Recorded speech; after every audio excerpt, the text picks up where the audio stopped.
Hey, hey, can you hear me? Yes, I was trying to say.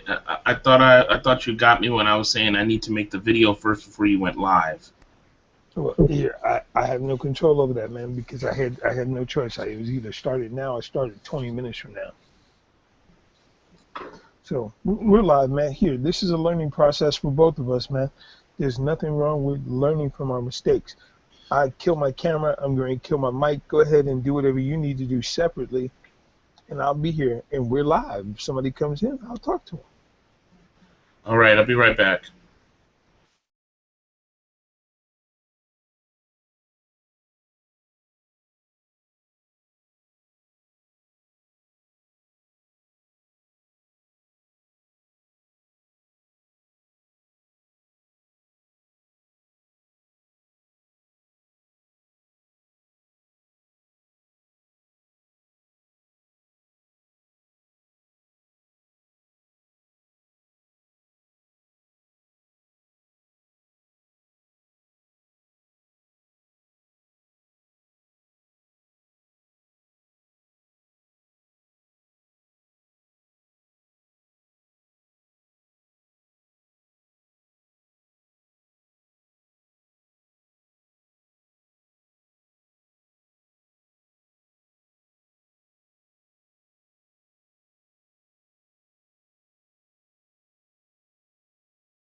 All right, and I sent it.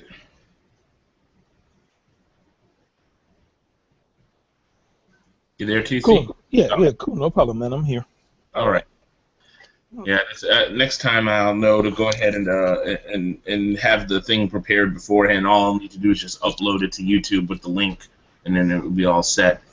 The Let me see. So I had like our topics today would be would be what you call talking about Captain America: Civil War. Also Macross Delta, if anyone comes in, and also a book of my choice. And I believe that I would like to talk about the Shattered Sky. And I know you hadn't read that one, but if you have So any you're gonna questions, spring a surprise on me anyway. huh? So you're gonna spring a surprise on me anyway. Well, don't worry. I mean, it won't be necessary if you haven't read it right now. Besides, it'll be it'll be new to you, and you might actually want to check it out. I think I've talked about it before anyway on the thing on the what you call in the old chat room and in the Black Science Fiction Society from time to time. Let's see, I'm gonna post this up on Facebook. If anybody joining us, just I just wish that the Hangout would show us if anybody join in to watch us. Yeah. Hmm. Anyway, let me Well, see. I'll wait. don't surprise me like that. Okay, I mean, you can do whatever you want. It's your show, but it just puts a kink in the machine. But you'll understand in production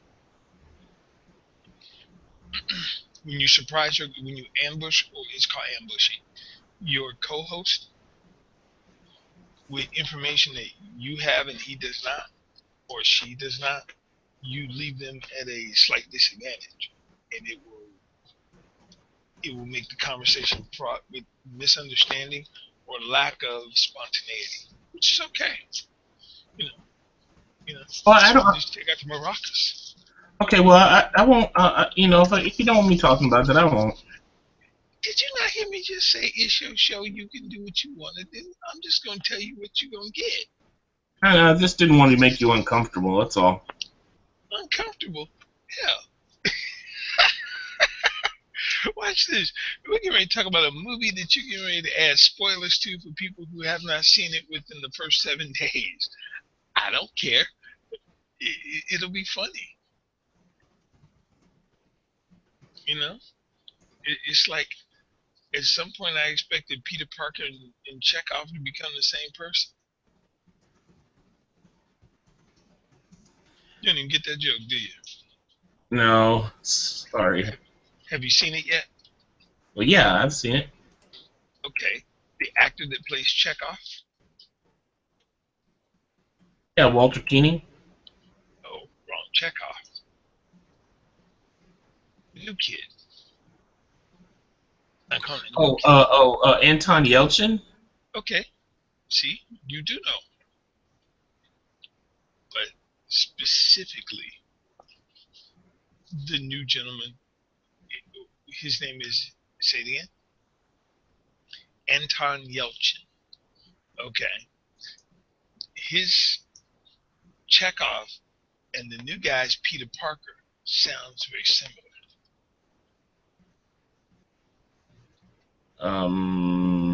Okay. Kind of opinion.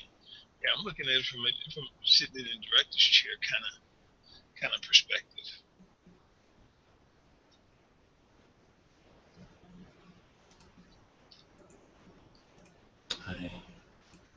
Hang on. Just a second. I think I screwed up. Uh, Post.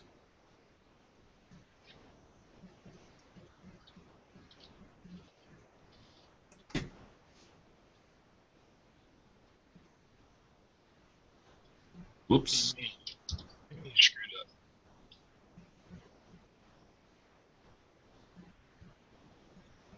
Hello? Yeah, I'm here.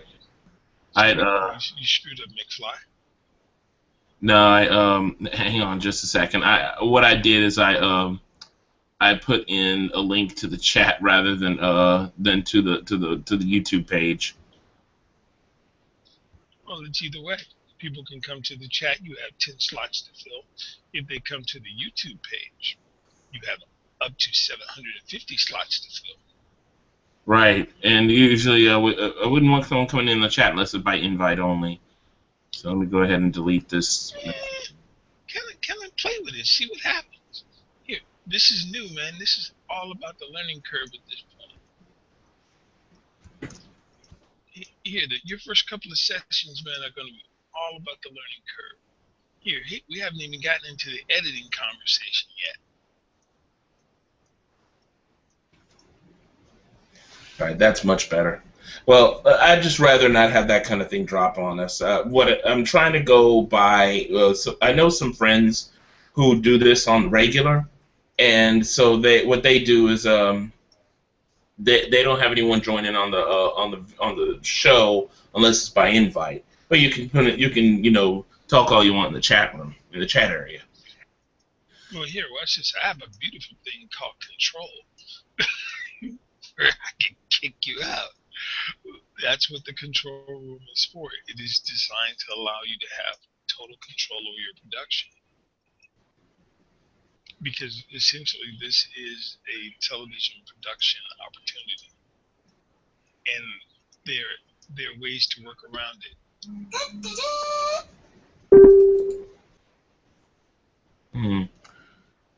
I think that okay, I'm looking at the video right now, and the video on YouTube. Usually these videos have a chat area. I don't know why. Did you allow a chat area for the video? There you go. I just turned it on. Q&A. These videos have. Yes. Okay. Go ahead, ask. Still not seeing it on the actual YouTube channel on the YouTube page. Because it takes about 40 seconds to update. Oh, okay. I get it. And Q&A comes in and it allows me to do questions. I can either flag a question as a question and answer the question, or spam item. And below and beneath, you'll be able to show applause or thumb up or thumb down. I get you. Let me just check on doing another one. A lot of folks think that this is going to be like, say, I got an idea. Let's get the kids together and have them put on a show. The whole town will come. Yeah, that's it. Oh my God. Well, I'm just trying to put as much information up as possible. Let me see. What else? The name of the show is catching on for me, by the way. What'd you say? The name of your show is catching on for me. Really? Yeah, I like it. I like it. Oh, okay. I was talking to my friends, the ones who also have their own video show. They actually have several. One's like called Saints and Sinners, where they talk about politics and religion, and then the other they talk. Hold on. Can't go that fast. Hey, what was the first one you said? Saints and Sinners. Hey, how often is Saints and Sinners recorded? Once a week. What day does it come on? Sunday, I think. Great. What time zone? They're in the Central Time Zone, same as me. So what time did they start again? I think it's 7 or 8. Well, that's a big difference. Yeah, I don't always watch it unless they're talking about a topic that I find interesting. But when they do, I'll sit in and watch it. Also, a lot of times I'm at work by the time they start broadcasting.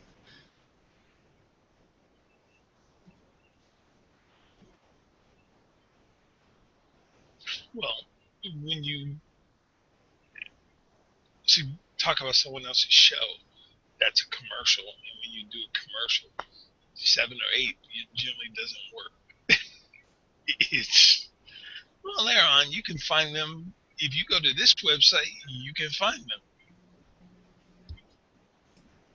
All right. No, they do it from They do it strictly through YouTube, and instead of using Google Hangouts, what they do is they use a particular type of program that can broadcast Skype conversations. They find Skype to be a bit more stable. I do admit that overall Skype is stable, but unless you're paying additional dollars, Skype is unstable.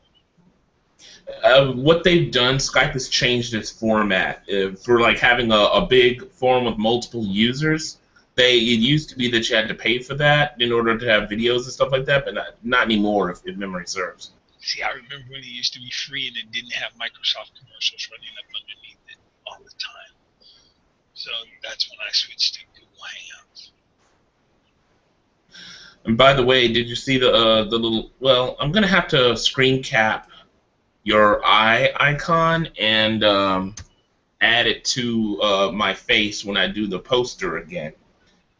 But I have like a thing that for a title card for the Nameless Nerds show, and it will be and it's not just my face, but also I wanted to do your eyeball icon. I completely forgot to go grab it. I was kind of in a hurry when I did it. You know, a photographer named Lauren did this for me. He's one of the people that I met early in the Hangout world, and I had him do this for me, and I like it. It works because everyone talks about, ooh, the eye stands out, but have you ever looked at the eye really closely and read what it says? Yeah. Yeah, you have. Yeah, it's supposed to. I think it's like a title of a story. It's the title of a book that I began, but I keep shifting on what I'm going to do with it because the world is so large, and it's a world-building story that I had to back up and write a bunch of short stories around it, and that has been a revolutionary activity for me. So I get to world build over 6 volumes of short stories, and then finally get to my main novel. And when I get to my main novel, all the jargon, all of the information I pour into it, it is going to have already been dealt with or touched upon. And I think that's just so freaking cool. I'm looking at the thing. The chat room still hasn't popped up. What I see is there's a link that says "Be part of the conversation." But what a lot of these public hangouts have is a chat room that's usually going to be on the when you go to the video on YouTube. They'll have a chat room pop up on the right hand side. Everyone does internet a little bit different. When I close a bunch of windows that I'm working through, I'll be happy to address that issue immediately. And I'm about 12 away. Okay, it's just showing the 2 instances of me watching. Which is okay. Here, this is the beginning. Here, as long as you do your end of the show, the rest takes care of itself. That's why you're gonna have to get into the editing suite at some point. Okay, well, it looks like we have we do have 2 people watching now. Unless TC, you're looking at the YouTube page. Not yet. Okay, well, then the person just left. people are gonna come and go.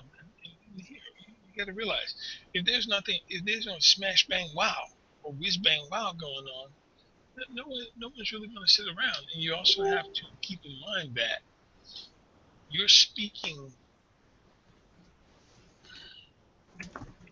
as you speak to me live. The responses that you're going to see are going to be delayed. So you got to learn how to work the delay. You got to determine what the delay is for you, because it's different for everyone. Okay, well, I'm going to go ahead and do an official start for it since we have at least one person. Anyway, So everyone, thank you very. So those of you reviewing, thank you very much for coming to the Nameless Nerds show. I am Dak Crash, better known as Brandon,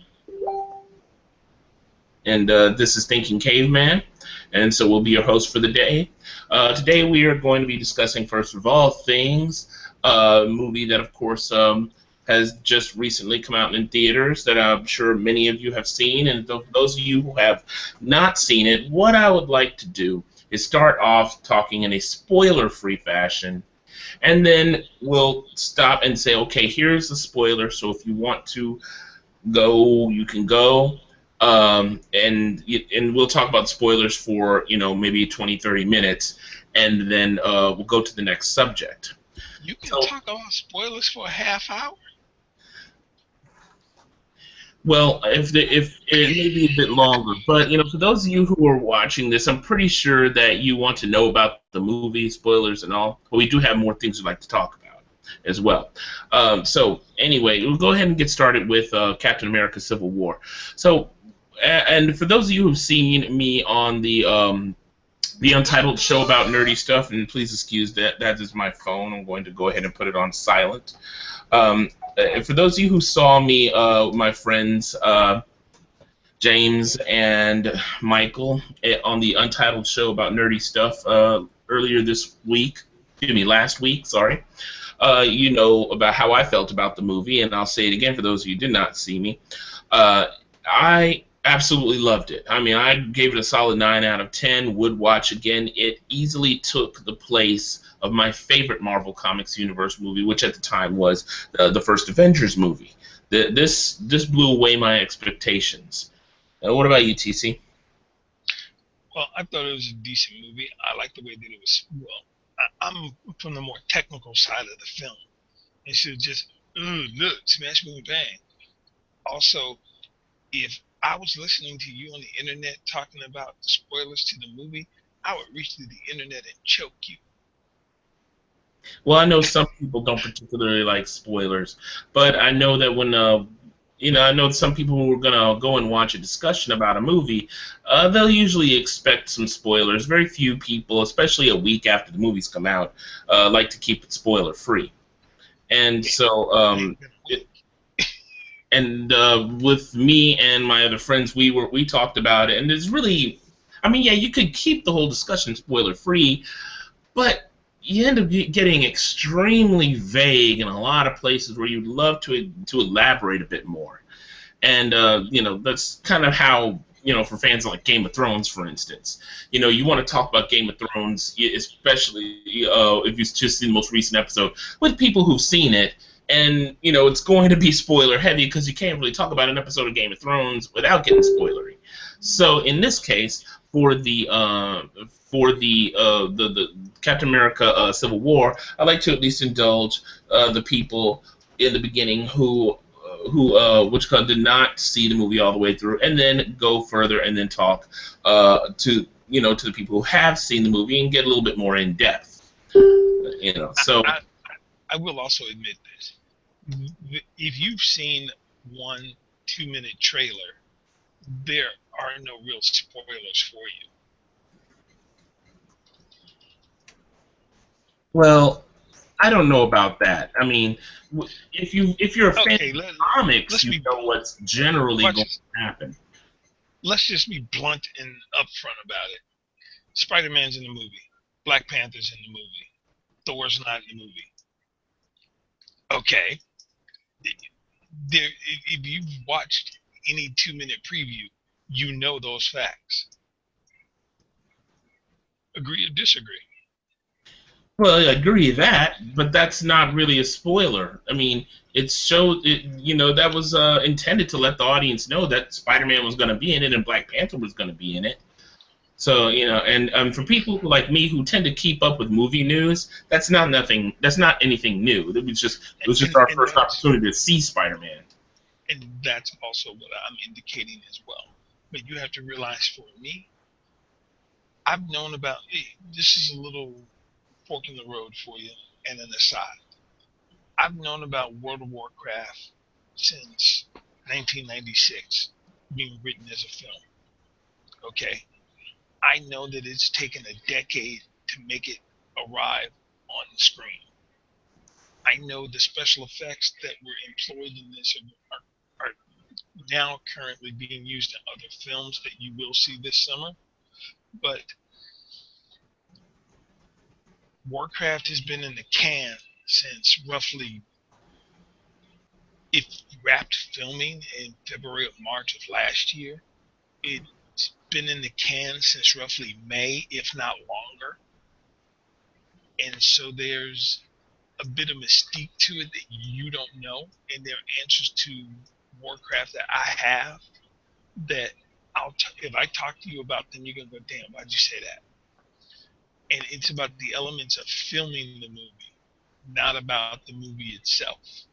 So that's when I talk about spoilers, because I want to see a movie fresh, blank. Even though I know so much about Warcraft, I already know that I'm still trying to find the illusion of enjoyment for myself. Just try that on for size. I want to be able to walk into the theater and get a little wow factor for me.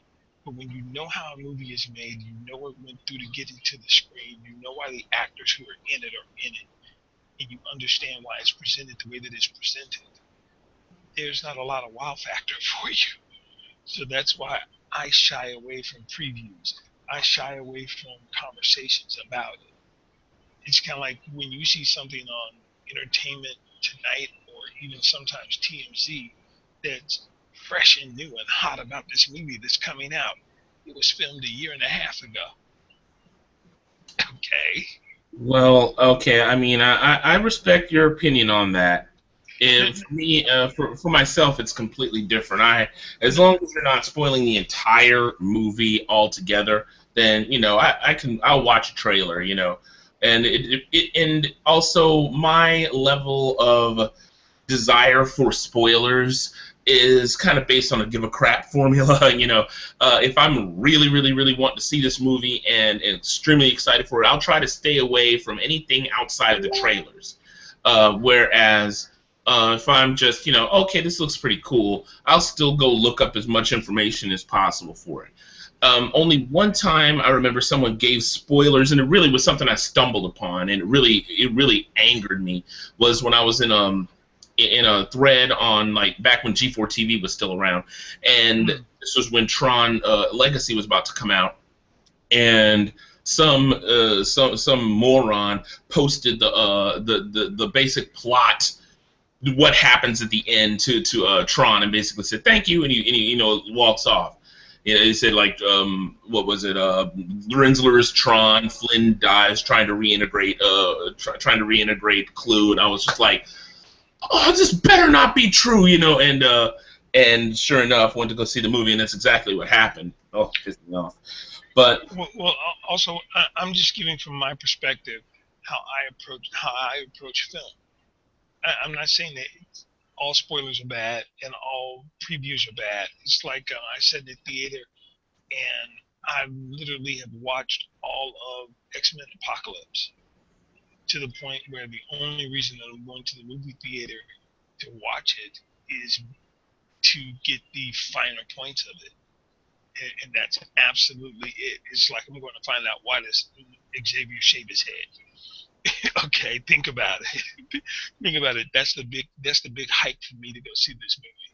not me. I mean, I want to see how Apocalypse manages to destroy the cities. I want to see exactly what does he trigger to set off this, well, apocalypse. How Professor X loses his hair is going to be an interesting tale, I think. There's so much more, than just that. I want to see how the new X-Men that are brought into the fold, handle this particular enemy. I want to see Oscar Isaac's portrayal of Apocalypse. Is it worthy of the comic, or is he just hamming it up? So, it's a whole lot more than just that. I've seen enough trailers to know that a trailer is going to give a lot of information, but is not going to give a lot of information. So, I'm not spoiled or frustrated by trailers. But I think that we spent enough time talking about about whether spoilers are Trailers. or not and trailers. I really want to go ahead and let's get back to because we're really digressing here. I want to get back to Captain America: Civil War. Um, Let me see Well, for the can I first say? thing. Can I please say one additional thing? I No. think that in the future that we actually ought to do a actual segment or even a quarter of a show where we actually hash out the conversation about trailers. But that's just the thought for the future. Yeah, that might be a good because that did look like the beginning of a good discussion. So I'll put that on the to-do list for another show. So anyway, concerning Captain America: Civil War, um, like I said, one of the interesting things that I've noticed about the movie is how people can't help but compare it to the more another previous comic book movie, Batman vs Superman. It did handle some interesting themes with people it had some similar themes. Excuse me. Both movies shared similar themes. Please excuse me. I'm tripping over words here. Both movies shared similar themes in certain ways. For instance, in Batman vs Superman, you had Lex Luthor kind of playing Batman and Superman against each other like a marionette, like they were marionettes. In the case of Captain America: Civil War, you have, of course, Zemo, who's manipulating Iron Man, and he's manipulating the Avengers to tear each other apart. Um, Yet, in the case of Captain America: Civil War, I think that Zemo's notions were a lot clearer. They revealed themselves in a much better way and made a lot more sense than what Lex Luthor did in Batman vs Superman. What do you think about that? Just before we go on. Well, it depends on the audience that you're marketing to. I mean, even though Batman versus Superman could have gotten an R rating and it didn't, and it could have went a little bit further and been more adult, Marvel is agreeing to market to a younger crowd. And you have to reveal more information to a younger crowd. You cannot leave it up to innuendo or conjecture or use your own best logic here. And that's why that was done. And I understand it. When I grew up reading DC Comics were written for kids, and Marvel was written for adults. Now Marvel movies are written for kids, and DC movies are written for adults. It's the opposite. I, I I see where you're coming from. It's just that in the case of this movie, I think they kind of went the wrong. I think they kind of went the wrong way there.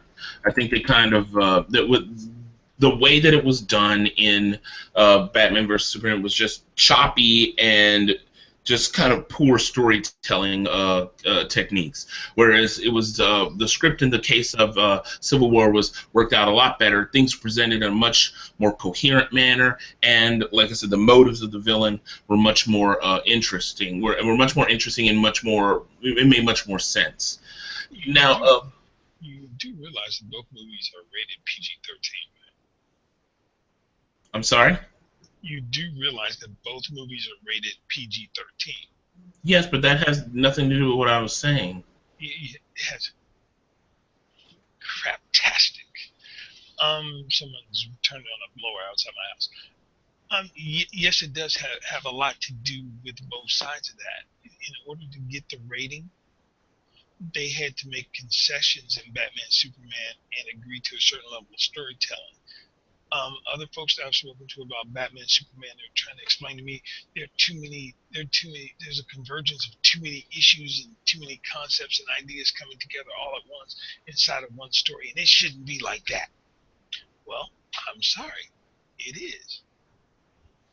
Well, yeah, it is, but that still doesn't alter the fact that it shouldn't have been that way. Um, and I'm not just talking about comic fanboys saying it didn't follow the comics. I'm talking about just how the story was presented. It was presented poorly.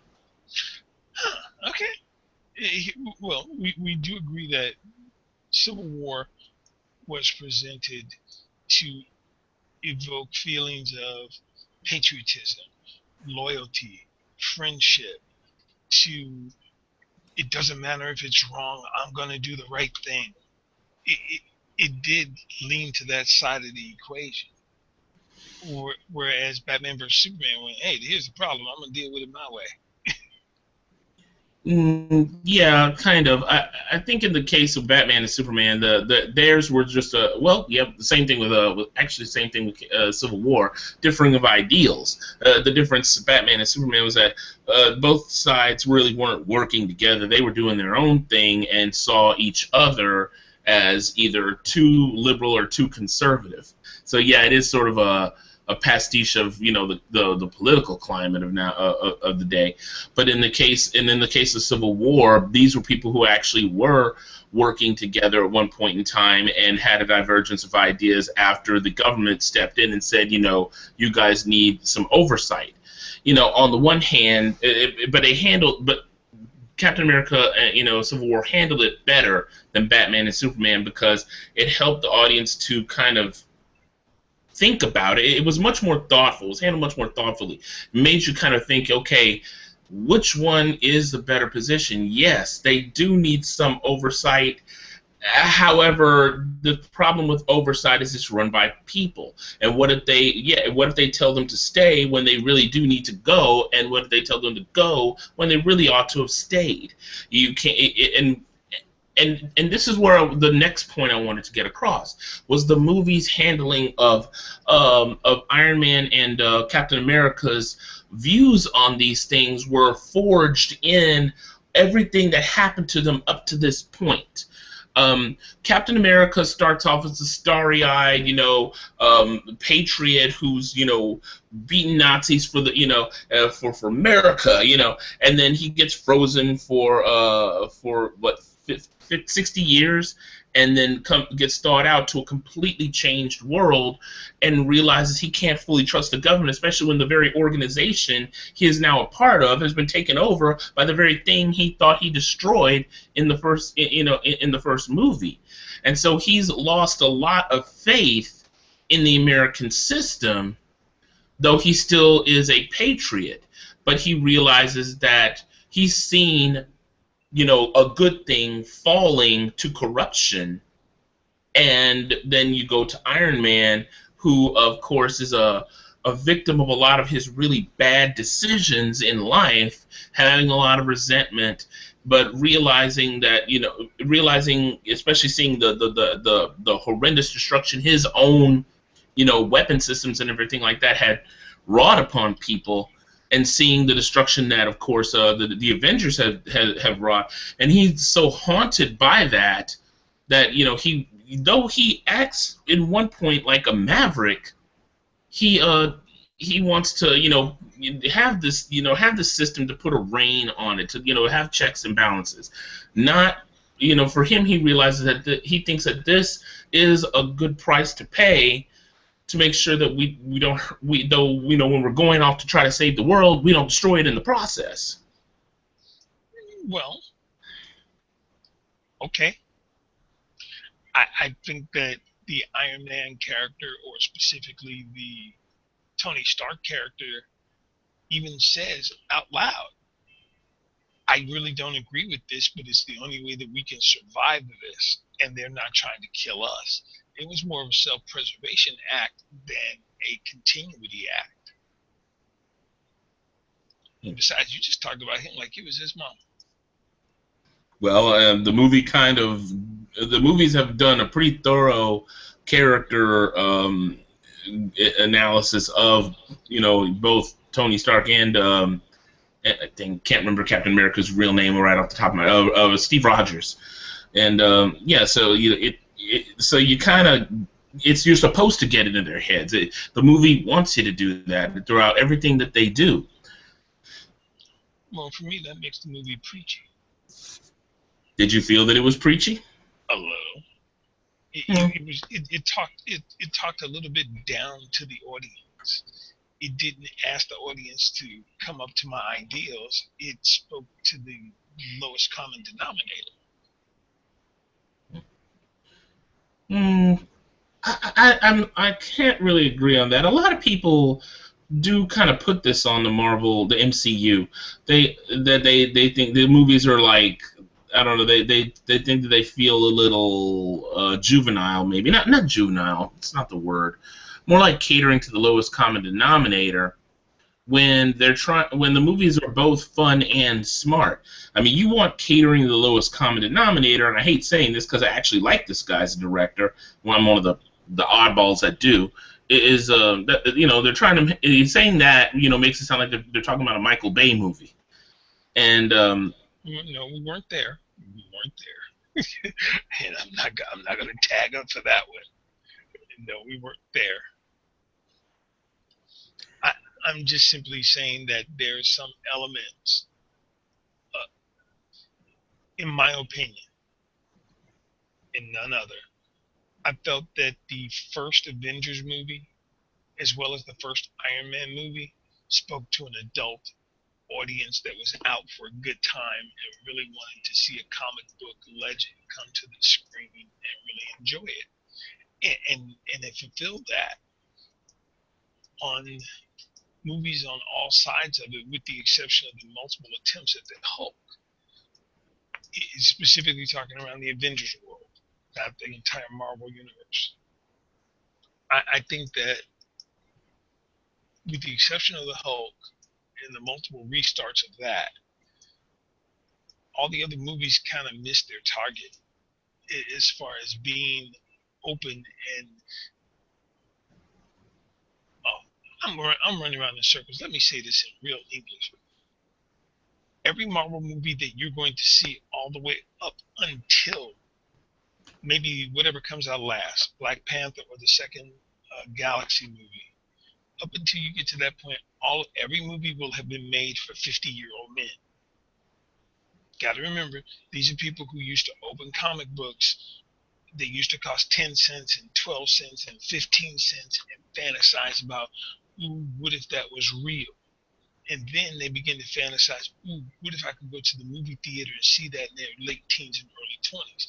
Now they're in their 50s and their grandfathers, and they're getting that basic, they're getting that comeuppance, or not even comeuppance, it's usually negative. They're getting that reward for being a fan for so long. gratification. Great, thanks. There's nothing new for the reader who is 15 or 25 today. This is like ancient history, and it's out of sequence, and it doesn't make sense. So it's like old nerd Viagra.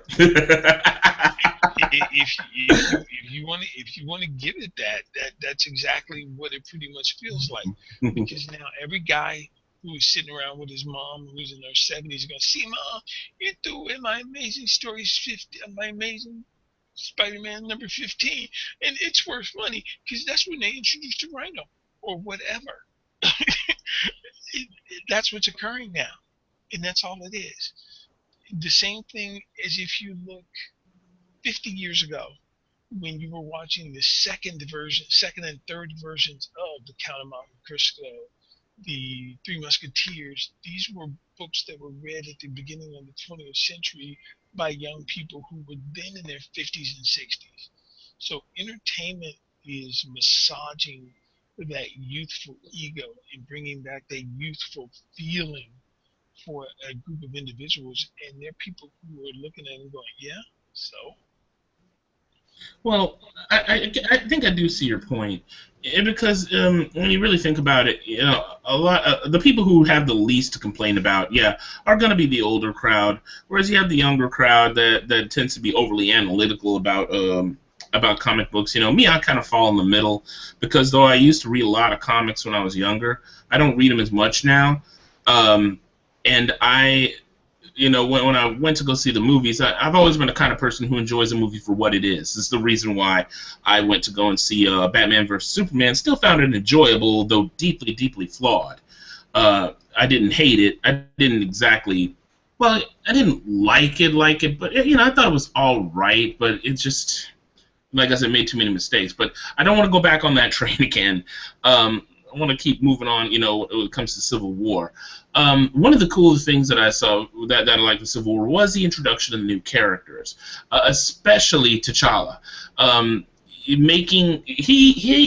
wove in to into this tapestry very, very well, making his origin, making the Black Panther origin, I guess you could say, um, clear and concise. And I know it's probably not so much of an origin as it is just his motivation for getting into this fray. It was very clear and concise, very straightforward, very tragic, and and making T'Challa a character that both felt very, very fleshed out. I can't remember the name of the actor who played him right off the top of my head, but he did a great job with with what he was given. I'm trying to look up his name right quick. Give me Would you just. like a little help? Well, I'm already on Wikipedia. Here we are. Chadwick Yeah, Boseman. yeah. Yeah. So yeah, Chadwick Boseman, and he did a great job. Every single scene, of him as T'Challa and the Black Panther was really great. The costume design was incredible. The fact that, of course, this costume had vibranium woven in, and of course, this is the MCU's version of adamantium, seeing how they can't use adamantium because that's all for X-Men, and only Fox has the rights to that IP at the moment. And of course, seeing Fox has the rights to what? to X-Men, to all the stuff having to do with X-Men. Though it's kind of gets a little fuzzy with characters like the Scarlet Witch and Quicksilver because they were able to use those two in Age of Ultron and of course in Captain America right now. But the thing is, Scarlet Witch isn't a mutant in this one. She got her powers from some funky experiments that Hydra was doing using Loki's scepter. But Yeah, that would be a spoiler. Nothing. Here, do you understand where Chadwick Boseman comes from No, I do not. as an actor? No. Okay. He played the title character in 42. He was Jackie Robinson. That was his big kaboom. Here's this new guy. Here's this new guy. You're really gonna love him. You're really gonna get into this. He's also in the Gods of Egypt. Mm, He's easy to miss in. it's easy to miss that movie. Well, I wasn't gonna go there. I'm just saying you have to realize that this is an actor who has paid his TV dues. This is an actor who started out in what we call soap operas, All My Children. He then moved to guest starring roles in prominent TV shows. And he basically was cutting his chops there until he got a regular job in a TV show, which I never watched, called Lincoln Heights. And he did a couple more things. Then he launched on the scene directly into Jackie Robinson. And when he got the call to do Jackie Robinson in 2011, probably 2010, he was still somewhat of an unknown. And when you look at other black actors who are in 42, it then begins to become a contest. You know, Chadwick Boseman is listed ahead of Harrison Ford in that film. He's listed ahead of Christopher Maloney in that film. Now, these guys share the same agent, but because it was 42 and it was about Jackie Robinson, it was correct for the younger actor and a less experienced actor to get head billing, just period. But the other black actors are Andre Holland is in this film, and he's a prominent additional. He plays Wendell Smith in the film. He could have also worked really well as a T'Challa, but I think this was about skin tone, and I think this was about acting chops, and I also think that this was about a good casting call.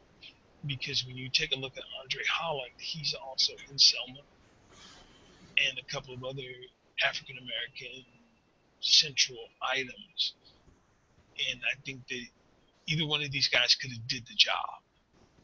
But I do believe that the right nod given it to Chadwick Boseman was a decent call. I just do. I think it was a decent call. And just to bring you up to speed, and I actually had to look for this. Um, Chadwick Boseman is from Anderson, South Carolina. Yes, he's not British. So I find that to be a plus. Well, it appears that that he definitely is quite a talented actor. So hey, mad props to him. He did a great job as T'Challa. Like I said, the motivation and everything was there. The costume looked incredible. Its abilities. Hell, he put a scratch in Captain America's shield. No one ever been able to do that. No one ever been able to even make so much of it as a dent in it.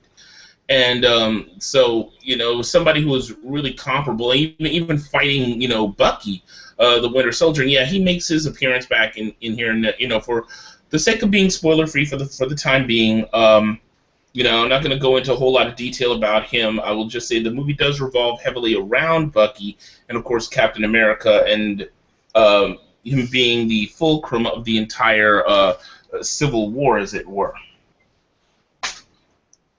Fulcrum, good use of the word.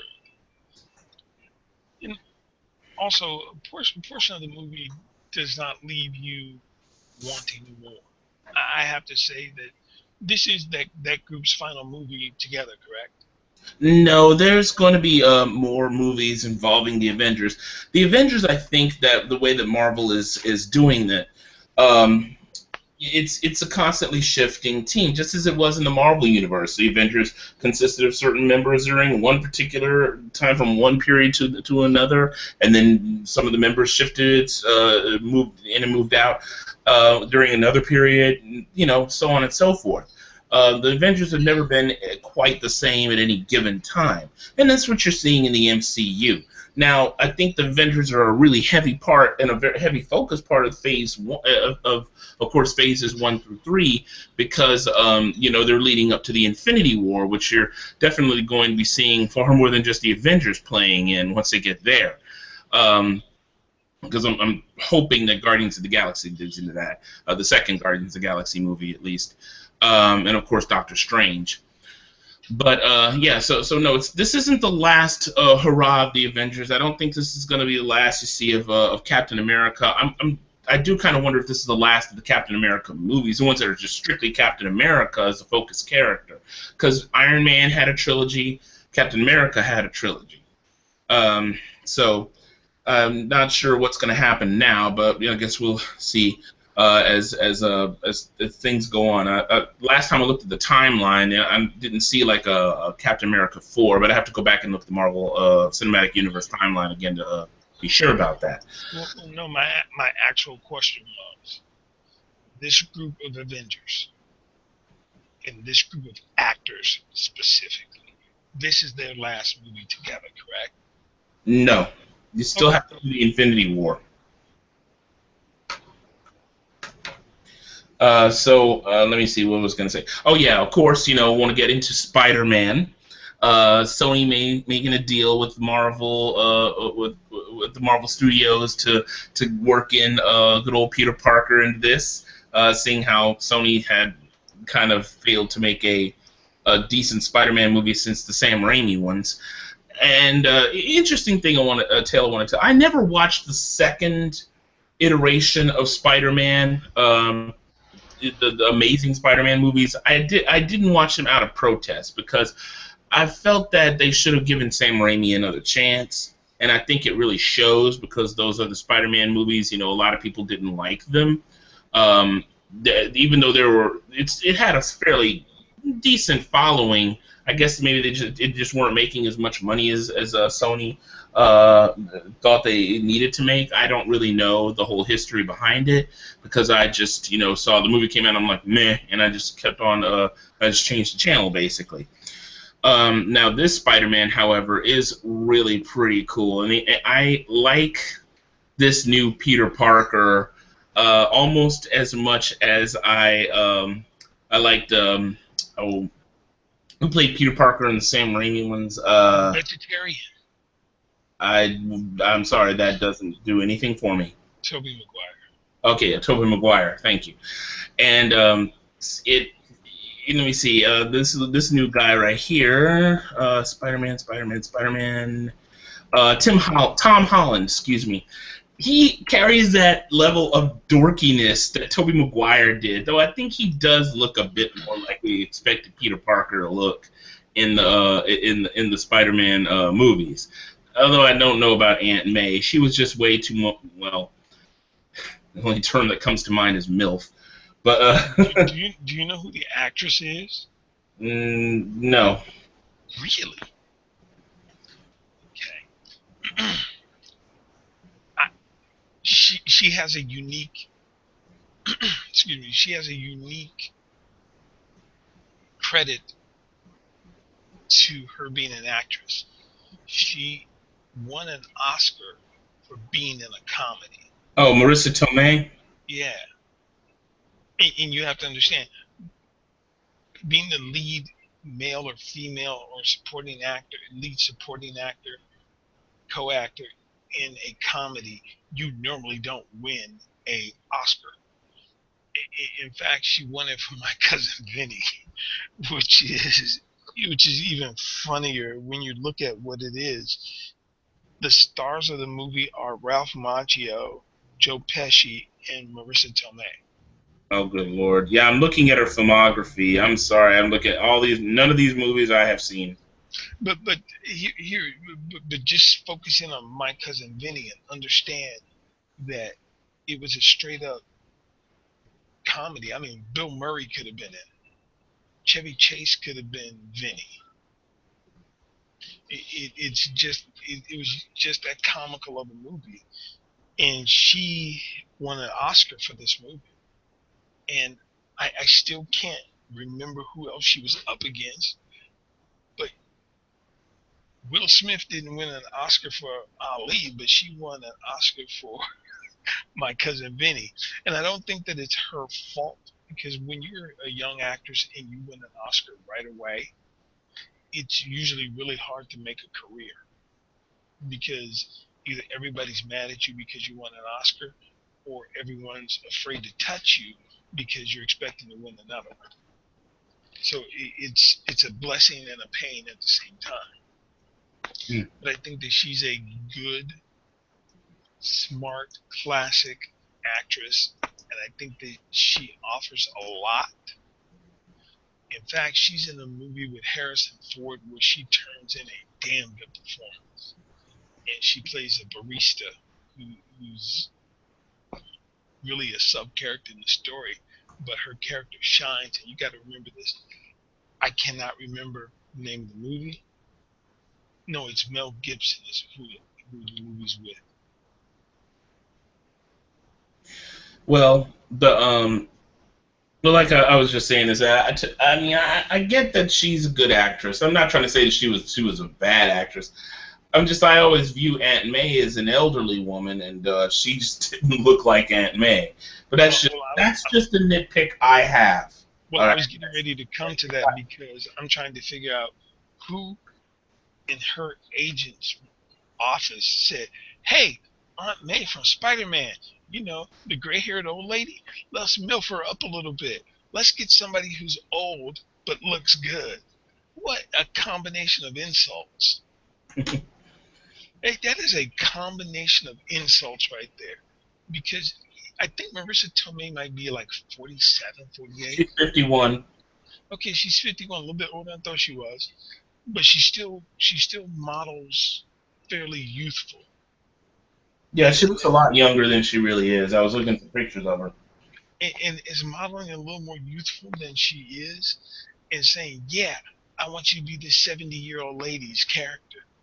Who in their right mind trotted out that idea?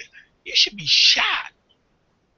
But I also understand that looking for movie roles at 40 plus for a female, regardless how attractive you are, or unattractive, or remove attractiveness on the male scale from this altogether. Being a female over 40 and trying to get an acting role in Hollywood in a major film and make it meaningful, that's a tough thing to do. That's a tough thing to do because, look at Scarlett Johansson. Scarlett Johansson, in about less than 10 years, is going to be in the Marissa Tomei position. Well, at the moment she's not. and she still kicks it as a Black Widow. I mean, I looked at that movie and just watching, Black Widow beating the living snot out of everyone she comes across, and I'm just like, and they don't want her to be Major Kusanagi. Why? You know. But anyway, all that aside, I don't want to get into that. I don't want to open up that can of worms. But I mean, if you want to fire into the real world of acting, I mean, really look at that. Here, Robert Redford's in his mid-70s and looks like a freaking road map. And you can't find a woman in over 55 that will be able to be in a film with him, with a man who's 55 years old, and be the love interest. I think that a little bit of having Marissa Tomei in the film and having Robert Downey Jr., the actor, in a scene with her was an homage to accepting older women or more mature women into film. Well, that might be a good subject for another feature for the show, at another time. I didn't want to go too deeply into, having Marissa Tomei as Aunt May. I was just saying that was just a slight nitpick, was that, that Aunt May just, appeared a little bit too young for me, but that was just, like I said, a small nitpick. I also think that it's designed to have it also offset Peter's age. Or somebody for Iron Man to kind of get googly eyes with, but That is right, because they can't get Gwyneth Paltrow back at any amount of money. yeah, I was about to say, I was like, why on earth is whatever happened to Pepper? I don't. I mean, I don't think they really were very straightforward with what happened. I mean, I know she was only injured in Iron Man 3, but she got better. I don't know. Here, are we talking character or actress? Character. Character. Okay, the character is always quote unquote doing something else. That's a gentle way to write the actress out of the story. Oh, that's right. She's the one heading Stark Industries right now. Right. So it's a gentle way to write the actress out of the story.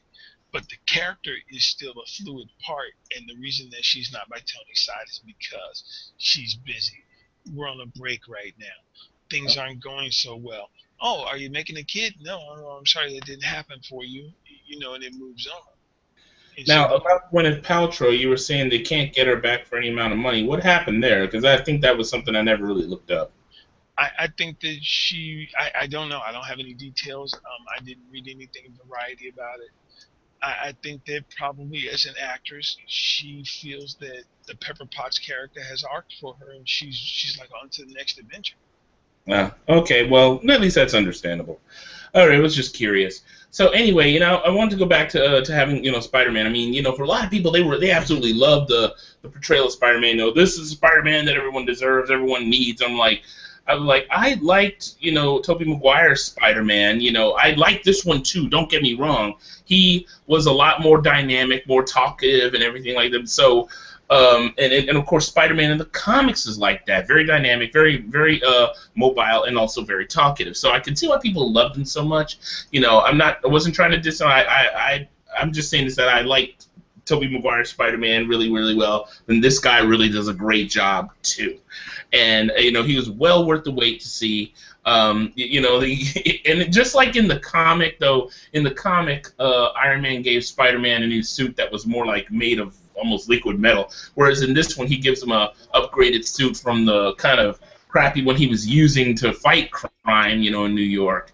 And you see that they're trying to establish this as Spider-Man's actual outfit now, and they do a great job with it, especially in the whole fight scene, and moving on just to that that big brawl nearing the end of the movie, between all the members of the Avengers, one team against the other, Team Captain versus Team Iron Man. I mean, wow, this is what we have been waiting to see in the Marvel movies. Yes, the fight against those aliens, the Chitauri as they were called in the first Avengers, that was pretty epic. It kind of took it down a peg in Age of Ultron, just fighting a whole bunch of those robotic things. you know, I mean, I loved, you know, seeing all the fight choreography, even in the other Captain America movies where they started bringing in other characters in the Marvel Universe. But this was amazing, you know, seeing, you know, Ant-Man versus Vision. I mean, that scene where Vision passes through Ant-Man and when he goes giant, he's like, there's a man inside me. that was so funny. Do you understand the technical aspects of why the battle scenes have been, quote unquote, what they have been up till now? Well, I imagine it's just a budget thing. Actually, it's a standards and practices thing. Okay. A super enhanced being can only beat on a super enhanced being or an alien or a robot. They can't beat on the standard human being. That's why when in this film, when they were fighting the security guard or the army guy or the SWAT guy or the tactical response, they would show them moving, but they would either try to avoid showing they would take away one segment of the activity. So if you would see Romanoff fighting with a SWAT guy, you saw that full on because she's just a human woman, supposedly. And she's beating up a man who roughly outweighs her about 50 to 100 pounds. So that fight looks real, and that fight looks like it could be accepted. But when you go to Captain America fighting someone, they had on full tactical gear, or they were enhanced somehow in their fighting ability and could take the blow. But when they would throw them up against the wall, they show you the takedown. But if he had to throw them against the wall, you'd see that person impact with the surface, but you wouldn't see them being thrown. If you saw them being thrown, you wouldn't see them immediately impact with the wall. It's standards and practices about what can be seen and what can't be seen. It's why when you were watching Superman versus Batman, you never saw Superman, quote unquote, hit a human being. Well, yeah, well, even in the comics, Superman wouldn't really hit a human being, or at least if he did, he wouldn't hit them very hard. Yeah. And once again, that's old comics code. Well, also because Superman is kind of a, I'm not saying goody two shoes. He knows that he could easily kill a human. No, I'm not kidding you. It's the comics code. That is what the comics code was made for, specifically for the character Superman. When you were a kid and you used to pick up a comic book and goes, Comics Code of America. Yeah, I know. I grew up during that time when the comics code was still around. Enforced. Yeah, it was still enforced. It was like during the closing years of it, you know, they became more and more lax until the Comics Code Authority, you know, basically was a powerless entity, and so they pretty much just did away with it because the Comics Code was, they were, you know, it was just made by people who were terrified of comics, you know, poisoning the minds of our youth. Same crap, you know, same old story when it came to like novels and video games and TV. Yeah, so you know, just people who are terrified of something new. It's almost kind of a joke. Have you seen the John Philip Sousa story, The Music Man? No, I have not. Okay. Although I do know about the whole thing about how the reason John Philip Sousa was seen as scandalous because he took marching music and made it into a joyous celebration, and people thought that, you know, marching music should be stern and severe, you know, and he was like, who says that? You know. You also have to. There's more to it, but this show isn't for that, and I don't want to go into it. Okay. Just be very aware that the moral police have been with us for a long time, and usually African Americans ignored them. We had other problems. Yeah. Well, you know, all that considered, I was just saying, and you know, yeah, you could say that, you know, because there were so many, you know, human characters, just, you know, in all the other fight scenes and a lot of the other MCU movies, that, you know, you finally get a chance to see them cut loose and rock out with their powers, and this leads me to something that that I was talking to my friends at the other show that I was on the other day, And I was like, they better be thankful that Thor and the Hulk were nowhere to be found in this movie, because they would have messed up the balance of power. Well, personally, I think that both of them would have sided with Captain America. This Banner doesn't trust the government as far as he could throw it, and Thor is like, "You're cute, telling me what to do," So they side with Captain America like that, and that would have just upset the balance of power just so severely. Building in General Ross as your de facto villain decides where the Hulk stands, where Banner stands anyway. Well, remember, this was Thunderbolt Ross that was the one who was bringing this to the Avengers, and so right. Which is the villain of the lifelong villain of the Hulk. Yeah, and that was another thing. Banner doesn't trust the government because he's had bad experiences with it, especially involving Ross, and like I said, Thor would just like, you got to be kidding me, right?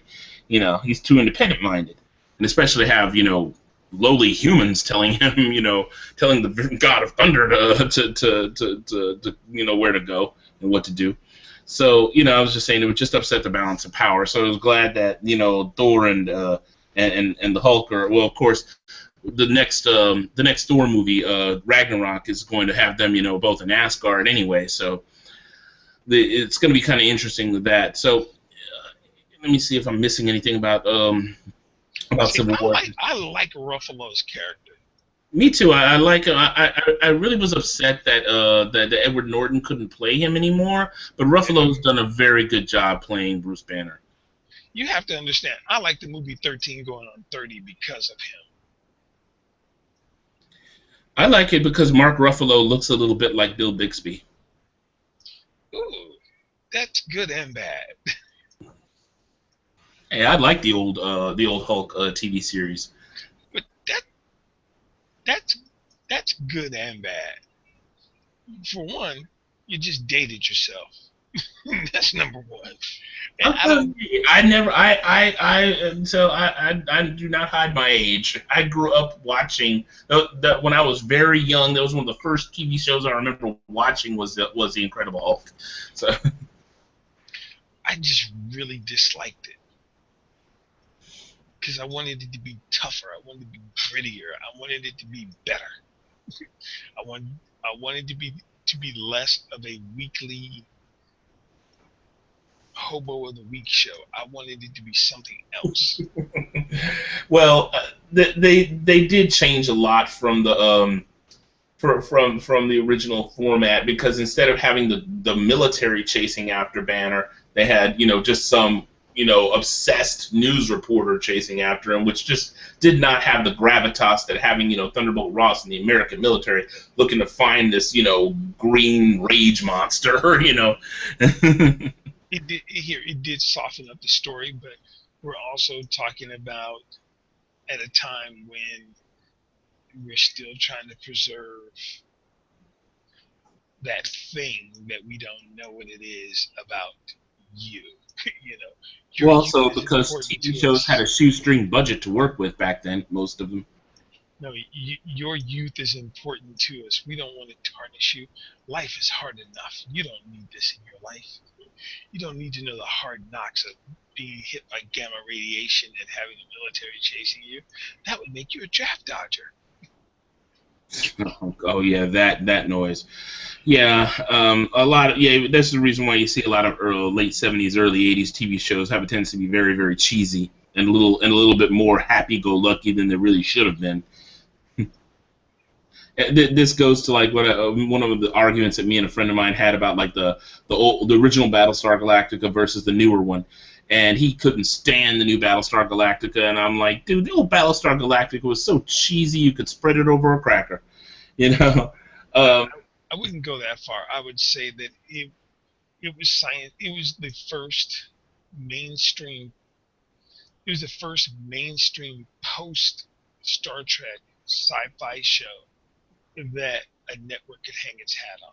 Well, yeah, they were building up off the success of Star Wars. That was the reason why I came. And besides, I didn't say I hated the original. I loved it, and especially knowing that it was Glenn A. Larson who created it, and Glenn A. Larson was like one of one of the gods of TV from like the 70s into the early 90s, and he came up with so many really cool shows: Knight Rider, Automan, Quantum Leap, you know.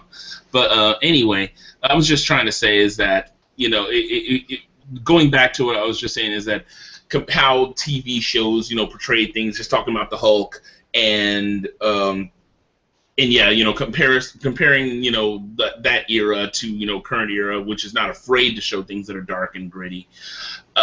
So, and I think we really digressed because that all started with me mentioning that Mark Ruffalo looked a little bit like Bill Bixby. Now watch this. I want this to be more of a free-flowing conversation than a directed conversation that sticks to a format. Watch this. You've talked to me for 90 minutes. I haven't been bored yet. You've spoken with passion, you've talked from the heart, and you've created a dialogue. That's part of what being a talk show is about, is being able to have a dialogue. Because trust me, when a talk show is structured, you can tell, and they're boring. It's the reason why you don't watch the Tonight Show. Oh, I did see that thing that you showed me the other day with the Daily Show. That was so funny, especially when Superman threatened to throw him off the planet, and he landed on Mars and found Matt Damon. That was beautiful. The funniest part of that to me was Will Arnett. Your kids know me. Wow. See, that's funny to me. That's to me, that's writing gold right there. Your kids know I'm Batman. You don't need any other additional information but to know that Will Arnett thinks that he's a better Batman than everybody else. I you know, even, you know, going to Batman versus Superman, I personally think that that Ben Affleck killed it as Batman. That was one of I agree. I would actually like to see all of the Batmans get together, with the exception of George Clooney. well, no, and not because Clooney didn't do his job. He did exactly what he was paid to do. He was paid to be Cam. Yeah, I know. He was acting too much like, well, maybe okay. Now going. He didn't go full Adam West, thank God. Yeah, he did. He was close. He was close. Yes, but that's why I say he didn't go full Adam West. You know, George Clooney actually apologized to Adam West for that mess. You know, Val Kilmer unfortunately wouldn't be able to fit in the bat suit anymore. Well, that's partially medical, and whatever else that is. I don't think that's a lack of a trip to a gym or he's trying to play Marlon Brando's life story.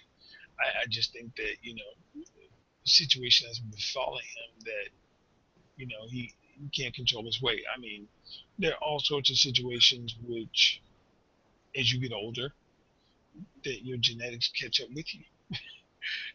And there's some medication which forces you to gain weight. Okay, well, if this is a medical issue with Val Kilmer, then I'll lay off the fat jokes because I can't talk. Wow. Just because you got a medical issue don't mean I ain't gonna make fun of you. No, Come on now. And besides, like I said, I can't talk. I'm a pretty darn big guy myself. Anyway. Come on, man. Everybody knows, man. I'm 6'1". I used to be 320, 340. Okay, I played football all my life. Now, I weigh less than I did in high school. And that's funny because now I'm the size of a big linebacker. So that's just me. Well, let me see. I'm trying to think if there's anything I didn't talk about involving us the Civil War. You can leave some shit on the table. It's okay. Nobody minds. Well, I just wanted to be sure because I didn't want to leave people hanging in. I think I did a good enough job without giving away really major spoilers. I mean, you know, I could go in and talk about Zemo, but I really think that that's a villain that you kind of need to see for yourself. I will say this one thing though. He's not a villain. Well, let me finish what I was gonna say. is that it does exhibit a recurring problem in a lot of the MCU movies that I think a lot of people either aren't aware of or they are aware of to the point of where they just kind of let it, they shrug it off. Is that for the most part, the villains portrayed in the MCU movies have been very subpar. Well, no, they're story points. The Come only on. the only exceptions that I've seen are maybe Red Skull from the first Captain America movie, and I'm trying to think. Uh, well, even Ultron did, kind of fell through. Oh, and Loki. Red Skull and Loki are the only two villains that really had a pull. I keep wanting to say gravitas. Gravitas supposed to be my word of the week, but it Come on, man.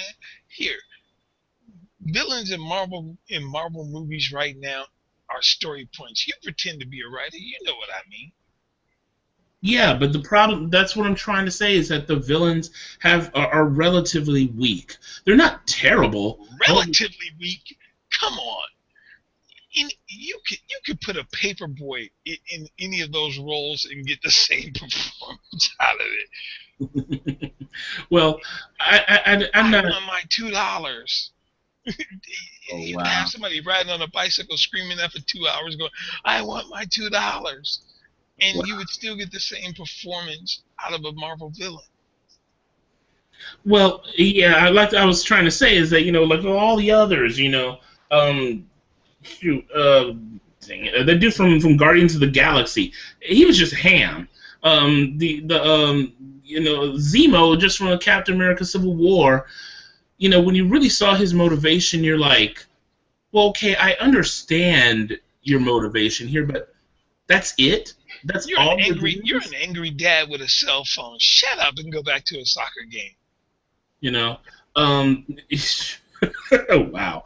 Whiplash, was a guy with a personal vendetta against Tony Stark's dad, and because Tony Stark's dad was gone, he couldn't get to him, so he got to Tony Stark.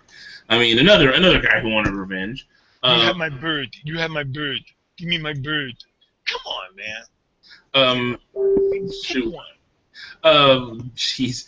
The guy in the third Iron Man movie, well, he was actually more interesting, but they kind of did a fake out that a lot of people hated because they tried to make it look like the Mandarin wasn't. The Mandarin you found out he was just a bum who they gave a lot of drugs to. No, he wasn't a bum.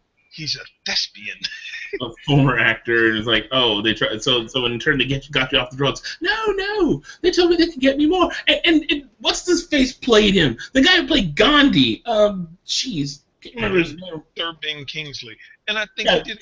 Here, watch this. Not only did he redeem himself in my eyes as an actor, he hammed himself up.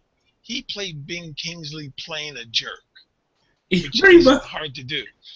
I have to admit, it was funny, that reveal, but okay, that was something that was spoiled for me when before I went to go see the third Iron Man movie, and so when I went to go see it in the movies, it wasn't as much of a blow as it would have been if I had gone in there not knowing, and I actually had time to ruminate over it, and I ended up thinking that it was a pretty good plot twist. A lot of other people hated it because the Mandarin is a larger than life villain for Iron Man, and they just kind of faked you out, which did piss off a lot of people. Which was funny as hell. Oh, I agree. I thought it was funny too. I didn't hate it, but I could understand why a lot of people didn't like it. But then Look at it from my perspective. The guy who doesn't watch previews. It was a surprise to me. It was a good surprise. I liked it. okay, It you're made the me laugh. exception. You're an exception. So the Here, I looked at it from the acting standpoint. For one, you have a multi-Oscar winning actor playing a villain in the movie who's really not a villain in the movie. He's a hack. he's a fake out. He's a hack. He's not a fake out, a hack. And that in the acting world, to be able to play a hack actor in a film is funny. So come on, man. Here, you got to direct at least one time to get these inside jokes. But then again, I understand. I've never been a director. But what I'm trying to say is this: is that then when they get to the real person who's the villain in the third movie, he's another guy who with a revenge complex against Tony Stark. It's like the writers kept writing themselves into a corner every time they made villains for the Iron Man movies. You know. Well, he was vapid. You didn't talk to me on New Year's Eve. I at least wanted a scratch and tickle. Well, Come yeah, I on, mean, man. if you ever used to watch the old Batman animated series on Fox, Yeah. the Clock King's origin. The guy was like he was obsessed with poignancy to the point of being utterly OCD, and then the one day he's made late, he blames all on Wayne Industries, so he just goes completely bat crap loco and starts sabotaging everything. So and yeah, I felt like that. For an interesting, he was an interesting villain, but overall, his modus operandi, not modus operandi, his motives were utterly pathetic, and that was how I felt about the villains for the Iron Man movies. Zemo for Captain America: Civil War. I mean, yeah. Let me see the villains. Well, okay.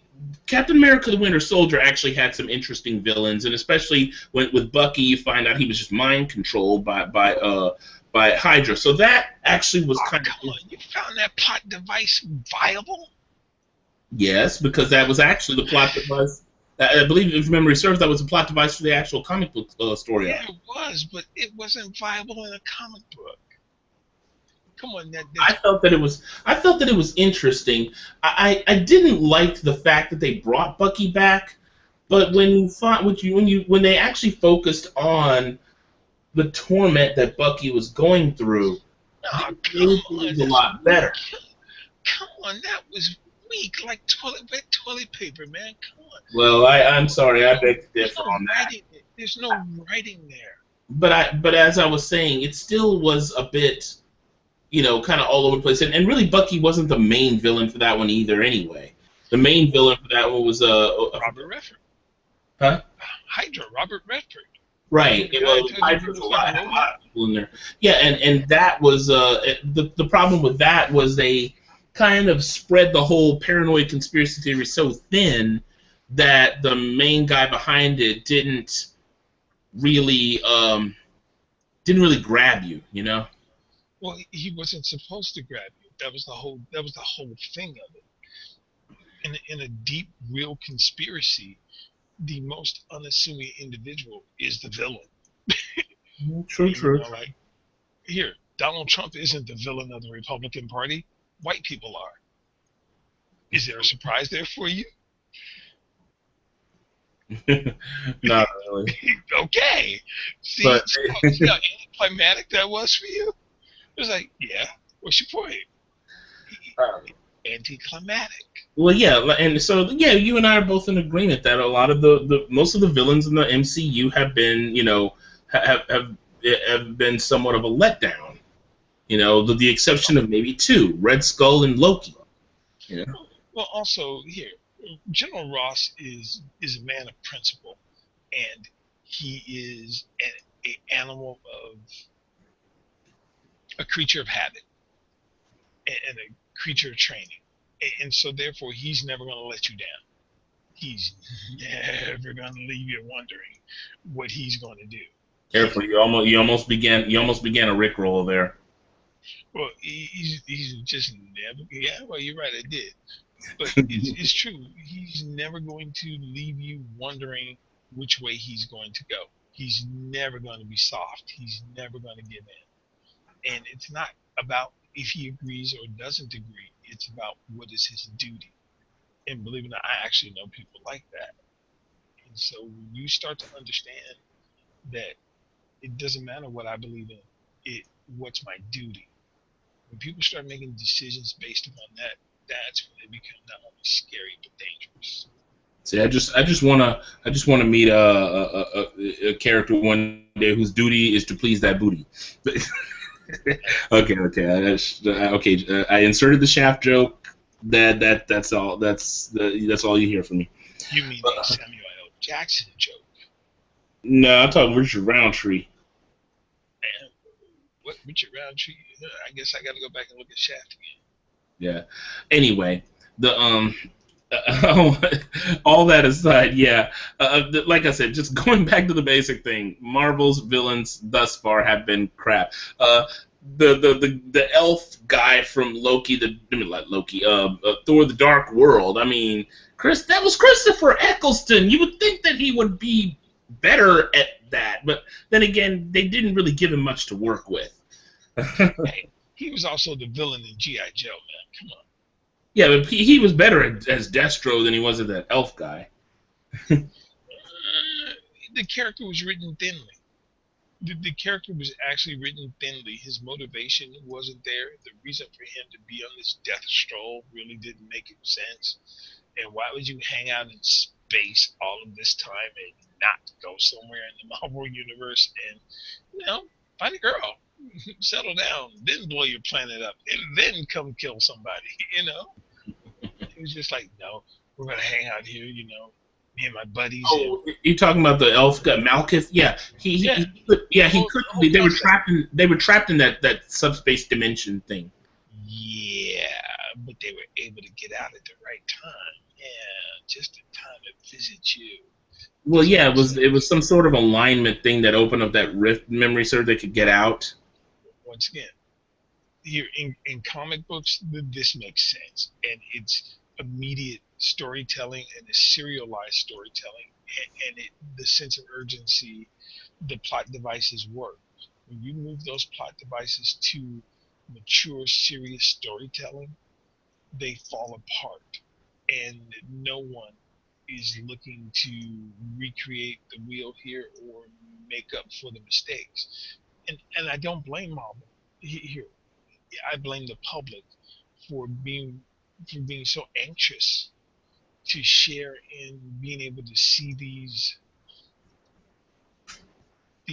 Sparta four-color images of their youth brought to the screen in any fashion that you will accept, storytelling that you had dismissed in your early to mid 20s, and then put them onto a newer generation just because it looks really neat.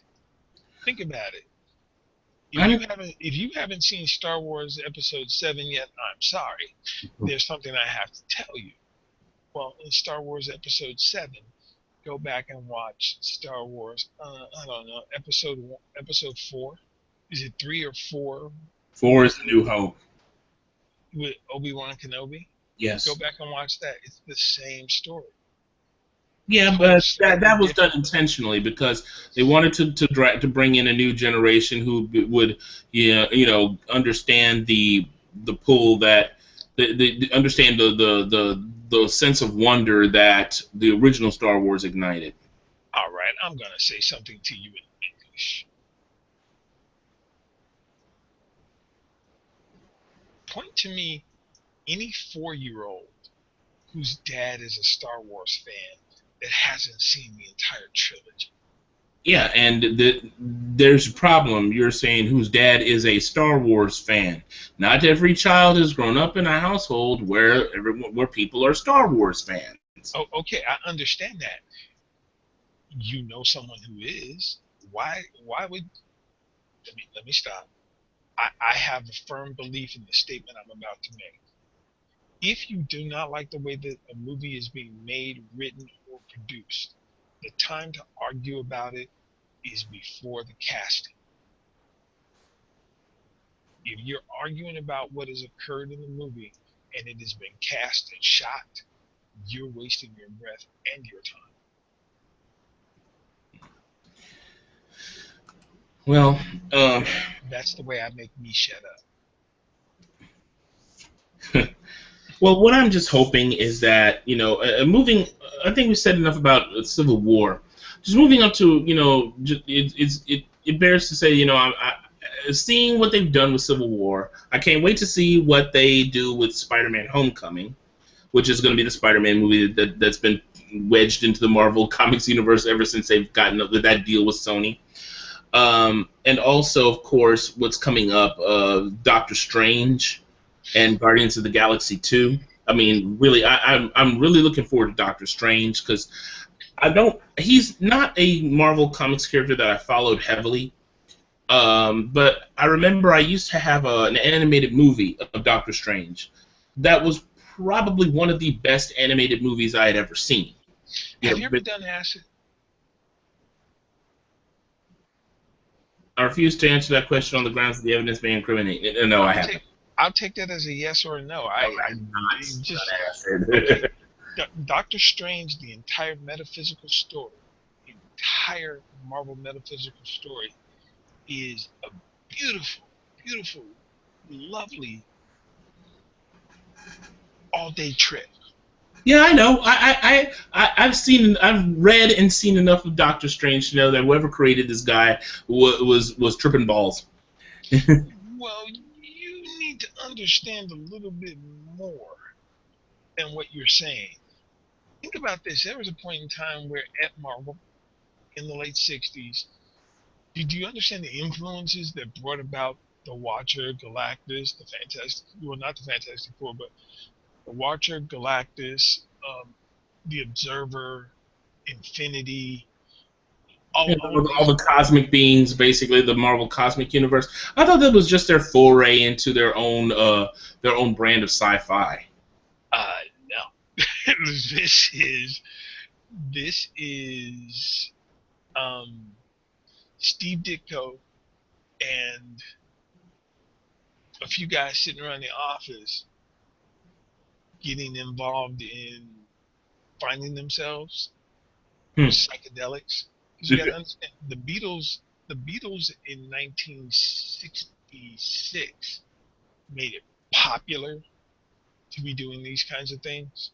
But prior to that, people have been experimenting with various forms of expanding their mind and expanding themselves. This is a really big thing in the 60s. And so out of that grew that entire metaphysical world of Marvel. And that's why those stories are so impactful. They're entertaining, they're interesting, they're way more adult than the comics code allowed because there's so much sub-innuendo in them that everything's just underneath. And so, yeah. Well, yeah. Like I said, I'm ready for I was pretty aware that whoever, the people who did Doctor Strange, they were tripping balls at the time. But but I still want to see the movie. It looks really cool and looks decently, it looks almost Inception-y trippy, which I loved Inception. And of course, Guardians of the Galaxy 2. Guardians of the Galaxy is like one of my top 5, and I think near the top of the list, hands down favorite Marvel movies. And just because I love a good space romp, and sort of a. You rank it that high? Oh God, yes, I loved that movie so much.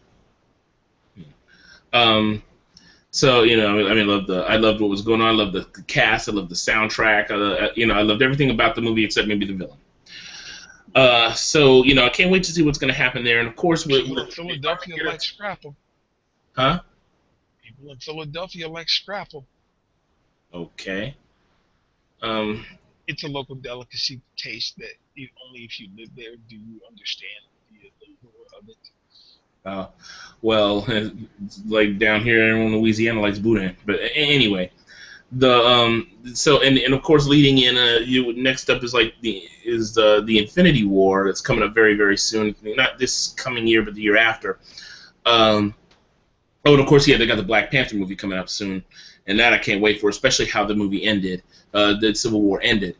I'm rushing to a close because it's almost time for us to go. But I can't wait for all those. And the one thing I have to say, when Infinity War finally comes out, Thanos had better be a good villain. When it comes, from what little we have seen of him, he looks interesting. He said very little, even in Guardians of the Galaxy. But I'm sincerely hoping that we get a good villain out of this one, and I really sincerely hope so. Because I think you and I both agree Marvel's villains have thus far, with the exception of maybe 2, maybe 3, kind of suck.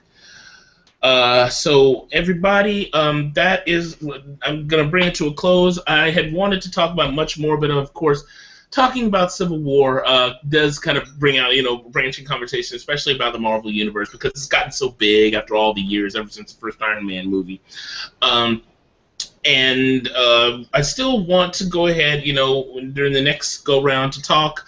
I think the next one, the next show I want to talk about is going to be a bit more about anime, because I wanted to make videos in the past about anime shows, and I kind of tapered off with that, but I really want to pick that back up.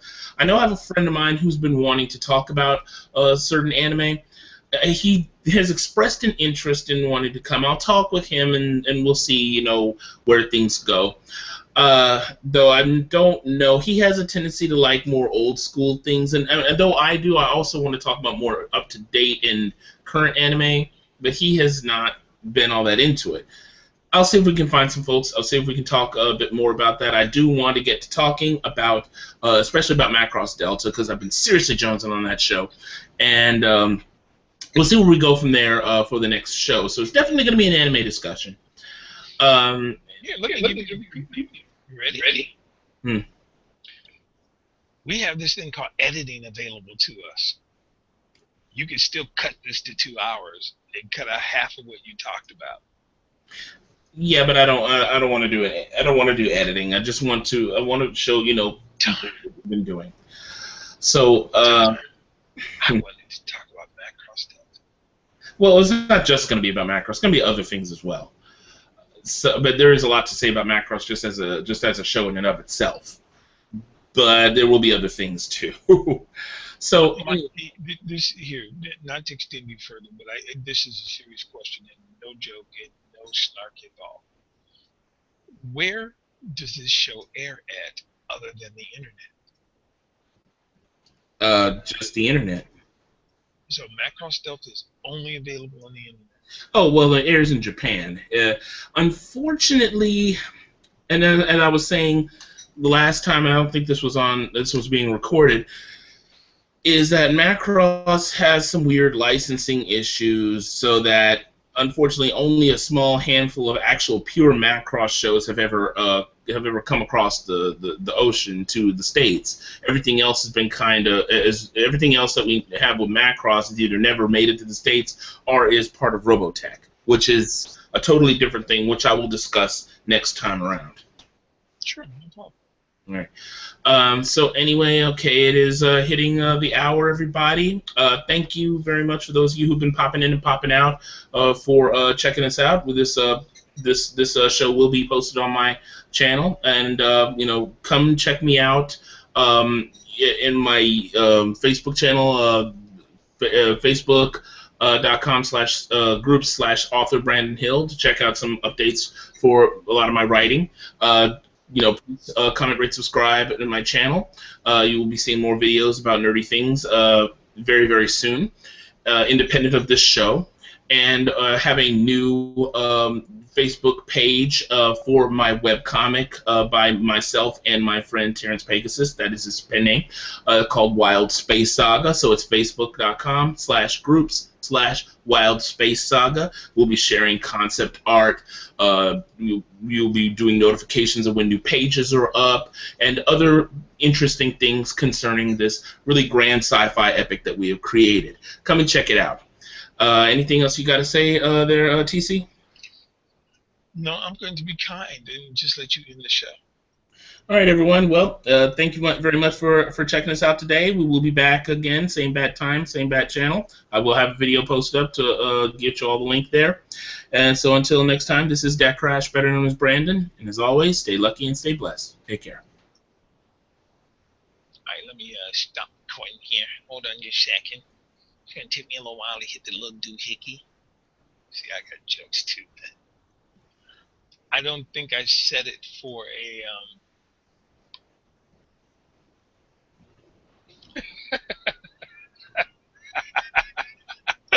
That was funny. I didn't see that, and that is funny as hell. Oversight, like Hogwarts being supervised by muggles. I'm so sorry, Byron, that I didn't see that. That's funny.